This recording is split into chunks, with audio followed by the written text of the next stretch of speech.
అందరికీ నమస్కారం.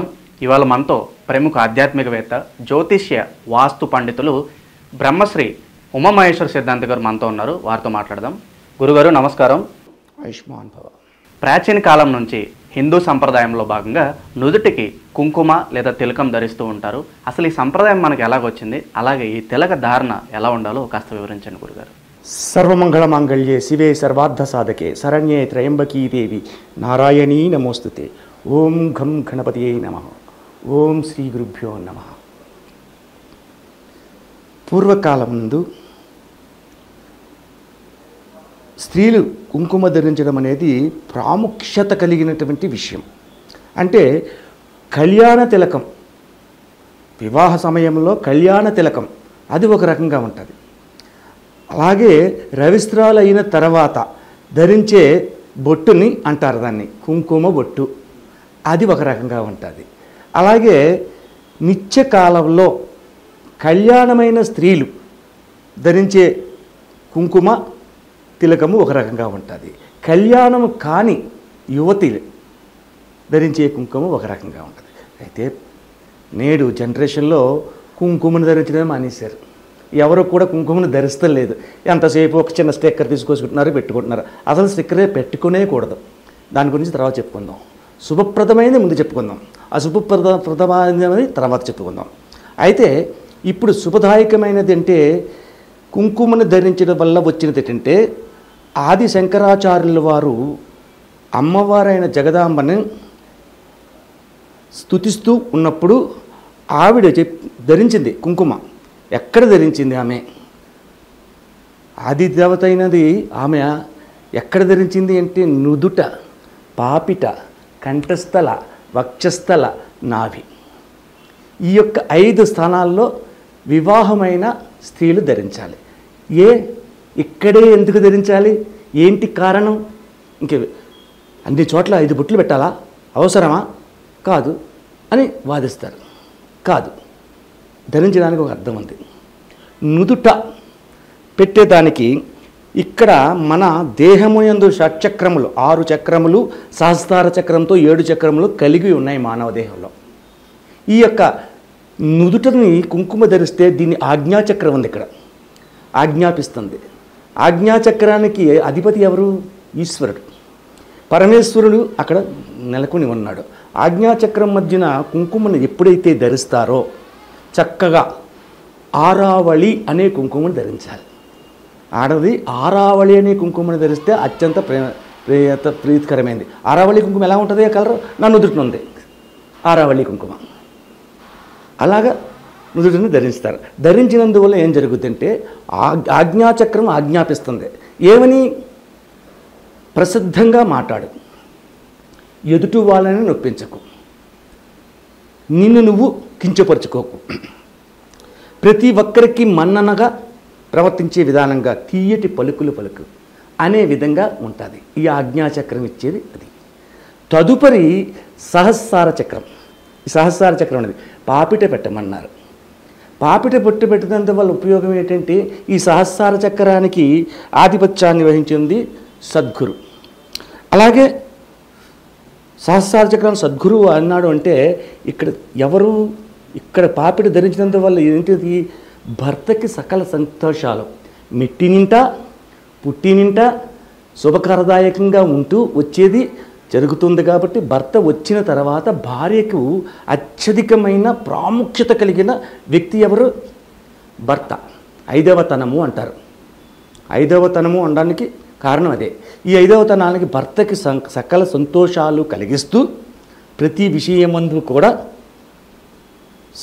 సహధర్మచారణం చేస్తూ ఉండేలాగా ఆయనకి ఆరోగ్యము సిరి సంపదలు కలిగి ఉండాలని కోరుతూ సహస్రార చక్రాన్ని ప్రార్థిస్తూ అక్కడ పెడతారు. ఇక కంఠస్థలాన్ని పెడతారు. కంఠస్థలాన్ని పెట్టేదానికి విశుద్ధ చక్రం అనేది ఉంటుంది. కంఠస్థలంలో విశుద్ధ చక్రం ఉంది. ఈ విశుద్ధ చక్రానికి అధిపతి జీవుడు. జీవుడు అధిపతి. ఈ జీవుడు అంటే ప్రాణం. కంఠస్థలంలో కంఠము అనగానే ఎవరు వస్తున్నారు ఇక్కడ? తల్లిదండ్రులు, తోడబుట్టిన వాళ్ళు. ఈ కంఠస్థలంలో ఎప్పుడైతే బొట్టు పెట్టుకుని ఆడది ప్రకాశవంతమైన జీవితాన్ని అనుభవిస్తుందో, అంటే పుట్టినింటికి మెట్టినింటికి కూడా శుభాన్ని చేకూర్చవయ్యా, మా తల్లిదండ్రులు, మా అక్క చెల్లెళ్ళు, మా అన్నదమ్ములు అందరూ శుభప్రదంగా ఉండాలని కోరుకుంటూ నిన్ను ప్రార్థిస్తున్నాను అని జీవుడిని ప్రార్థిస్తారు. అంతవరకు బాగానే ఉంది. ఇక వక్షస్థలం ముందేమో బొట్టు పెట్టాలన్నారు. అనాహత చక్రం అనేది ఉంటుంది ఇక్కడ. ఈ అనాహత చక్రానికి ఆధిపత్యాన్ని వహించిన వారు రుద్రుడు. రుద్రత్వం ఉంటుంది అనాహత చక్రం. అంటే ఇక్కడ దేనివల్ల వక్షస్థలానికి బొట్టు పెట్టినందువల్ల కన్న బిడ్డలు, వాళ్ళకి తిండి, చిన్నప్పుడు పాలు, ఇటువంటివన్నీ వాళ్ళకి ఉంది. వాళ్ళు చెడద్రోవ పట్టకుండా, పెడద్రోవ తొక్కకుండా అత్యంతగా నీతిమంతులుగా పెరిగి తల్లిదండ్రులకు, అన్నదమ్ములకు పేరు ప్రఖ్యాతులు తీసుకొచ్చేవారు ఉండి సంఘము యందు గౌరవ మర్యాదలు పొందేటటువంటి విధంగా ఉండేటట్టుగా ఆశీర్వదించవయ్యా అని చెప్పేసి రుద్రుణ్ణి ప్రార్థిస్తున్నారు. అందువల్ల రుద్రతత్వం సంతానానికి సంబంధించింది వక్షస్థలం ముందు కుంకుమ ధరించడం. ఇక నాభి స్థానంలో, నాభిలో పెట్టమన్నాం. నాభిలో బొట్టు పెట్టి నాభిగా ఉన్నది ఎవరు? భద్రకాళి ఉంటుంది. నాభిలో భద్రకాళి ఉంది. ఇది స్వాదిష్టాన చక్రం. ఈ చక్రం పేరు స్వాదిష్టాన చక్రం. 6 దళముల చక్రం ఇది నాభి అందు. ఈ 6 దళములు కూడా ఎర్రని కాంతితోటి వెలుగొందుతూ ఉంటుంది. ఈ నాభిలో భద్రకాళి కూడా స్వరూపమైన మహా భీకర స్వరూపమైన స్వరూపం అది భద్రకాళిది. భద్రకాళి అంటే ఆదిశక్తికి తరువాత, ఆదిశక్తి తరువాత వస్తుంది.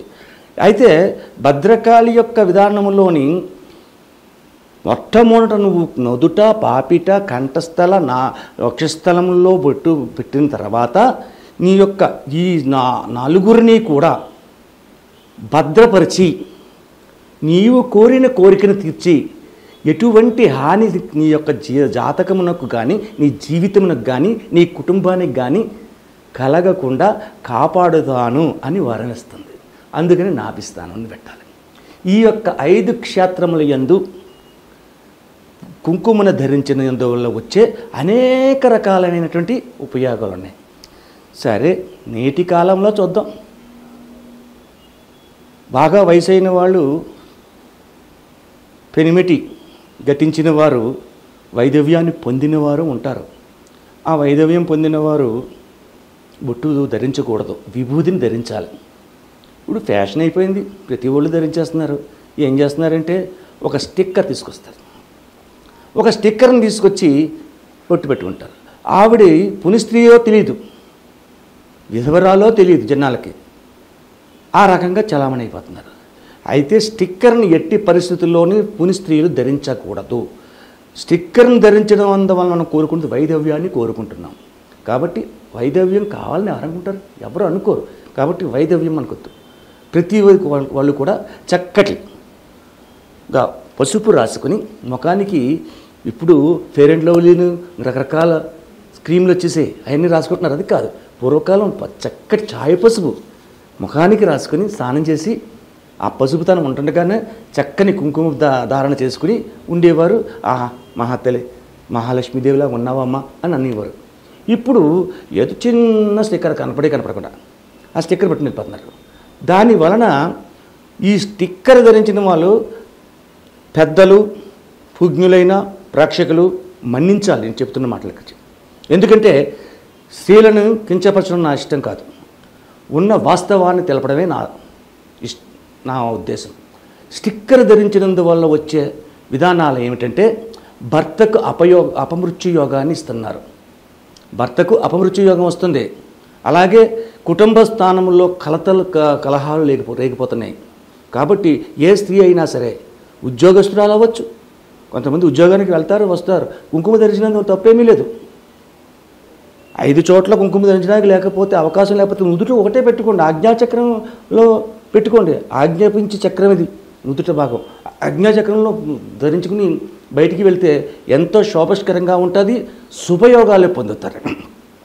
స్టిక్కర్ ధరించినందువల్ల ఏదో స్టైల్కో లేకపోతే ఇంకో రకంగానో ఒక స్టిక్కర్ని తీసుకుని అంటించుకుని వెళ్ళిపోతారు. ఆ స్టిక్కర్ వల్ల అనేక రకములైన ఆపదలకు లోనవుతున్నారు. కాబట్టి ఇది ప్రతి స్త్రీ దయచేసి గుర్తుపెట్టుకుని ప్రతి స్త్రీ కూడా స్టిక్కర్ని కాకుండా కుంకుమను ధరించండి లేదా తిలకమును ధరించండి, ఎర్రటి తిలకం. ఈ స్టిక్కర్లోని ఇంకా కొత్త రకాలు వచ్చేవి, చెబితే బాగోదని చెప్పక తప్పదు కాబట్టి చెబుతున్నాను. ఎలాగంటే రెడ్ కలర్ సారీ కట్టుకుంది, red colour sticker, red colour గాజులు. బ్లాక్ సారీ కట్టుకుంది, బ్లాక్ స్టిక్కర్, బ్లాక్ గాజులు మ్యాచింగ్.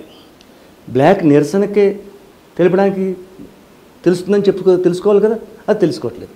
ఏ కలర్ అయితే ఉందో ఆ కలర్ బొట్టు, ఆ కలర్ గాజులు, ఆ కలర్ పిన్స్ కూడా ఇలా ధరిస్తున్నారు.